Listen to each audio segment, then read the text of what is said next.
नमस्कार, मैं naturopath doctor Ranju holistic health solution में आपका स्वागत है।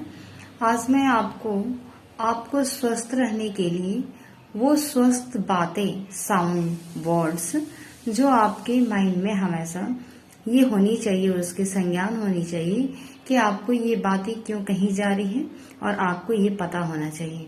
जब आप कोई भी रोग का इलाज कहीं जाकर लेते हैं और उन चिकित्सक से, उनके परामर्श से, उनकी बात आपको यदि समझ में नहीं आती है तो वो दवा भी आपके शरीर में इतना फायदा नहीं कर पाता। अब दवा फायदा क्यों नहीं कर पाता? क्योंकि आपने उनकी बात को ठीक से नहीं समझा। जैसे आपको बताया गया कि इस दवा के साथ ये अनुपान लेना चाहिए, मतलब किसी दवा के साथ आपको जीरा वाटर के साथ लेने के लिए बोला गया और आप उसे लगा के नॉर्मल वाटर से ही दे दो।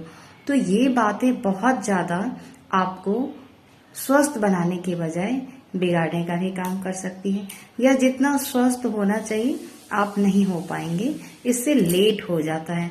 तो आपको क्या करना चाहिए, इसलिए मैं आज आपको ये बोलना चाह रही हूँ कि स्वस्थ बातें भी आपको आनी चाहिए यदि आपको स्वस्थ रहना है। तो ये स्वस्थ बातें यदि आप नहीं समझ पाते हैं या बोल नहीं पाते हैं या कम्युनिकेशन नहीं कर पाते हैं तो आप अपने स्वास्थ्य को सुधारने में जल्द से जल्द तैयार नहीं हो पाएंगे। तो इसके लिए आपको समझना है, जैसे आपके घरेलू उपचार में हम लोग बताते रहते हैं आपको ये जीरा वाटर लेना है, कोकोनट वाटर लेना है, मेथी वाटर लेना है, लेकिन किसके साथ लेना है ये बताती रहती हूँ। अगर आप इसे नहीं समझते हैं और किसी को भी ऐसे बता दिए कि आप ये वाटर ले लो, जब आपका पूरा परामर्श हो जाता है हमारे साथ तो मैं आपको बताती हूँ कि आपको ये वाटर स्टार्ट करना चाहिए, क्योंकि पूरा इन्वेस्टिगेशन में ये बातें आ जाती हैं कि आपके बॉडी में क्या क्या केमिकल कंपोजिशंस में फ्लक्चुएटिंग आ रहा है और उसको सीधे से हम लोग आयुर्वेदा नेचुरोपैथ में बोले तो कौन से तत्व आपके शरीर में बढ़ गई और कौन से तत्व कम हो गई। जैसे अग्नि तत्व बढ़ गया क्या, जैसे पित्त बढ़ गया क्या, वायु बढ़ गया क्या, कफ बढ़ गया क्या। तो ये त्रिदोषास को हम लोग आइडेंटिफाई करते हैं। इसको आइडेंटिफाई करने के लिए एक ही माध्यम है, इन्वेस्टिगेशन, पैथोलॉजिकल टेस्ट। तो ये कोई भी विधा के चिकित्सक हो तो बिना पैथोलॉजिकल टेस्ट से ये संभव नहीं हो सकता। तो इसलिए बता रही हूँ आज में कि स्वस्थ संवाद भी आपको बहुत महत्वपूर्ण करता स्वस्थ रखने में। तो आप ये बातें जरूर समझने का प्रयास करें। किसी भी नेचुरोपैथ आयुर्वेदा के पास जाएं तो उनकी बात जो नहीं समझ में आ रही तो आप वहीं पे उसे क्लियर करें, ना कि अपने मन से कुछ भी एड ऑन कर दें। और एड ऑन यदि आप कर रहे हैं तो वहां पे जिम्मेदारी आपकी हो जाती है। फिर चिकित्सक को दिक्कत होती है कि आपने दिया क्या और हुआ कैसे। जब मैंने निर्धारण कर दिया है केमिकल के हिसाब से, आपके बॉडी के हिसाब से, तो वो चेंज होगा तो कुछ तो इरिटेशन से स्टार्ट होगा।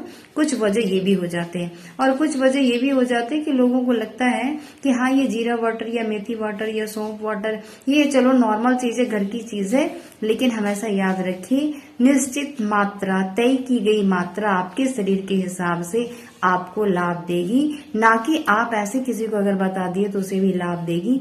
ये जरूरी नहीं है, लेकिन उतना हानि भी नहीं करेगी, ये भी बात सही है। हाँ, आप यूनिट से, मात्रा से कुछ भी अधिक लेते हैं तो आपके लिए हानिकारक होता है। तो आज के लिए यहीं तक। मुझे लगता है कि आपको मेरी बात समझ में आ रही है। अगर नहीं आ रही तो आप कमेंट सेक्शन में मुझे लिखकर जरूर बताएं। जैसे मेरे जितने भी रोगी हैं जिनको परामर्श के साथ अनुपान बताया जा रहा है, अनुपान मीन्स दवा जिस भी वाटर के साथ आपको लेने कहा जा रहा है उसके साथ लें।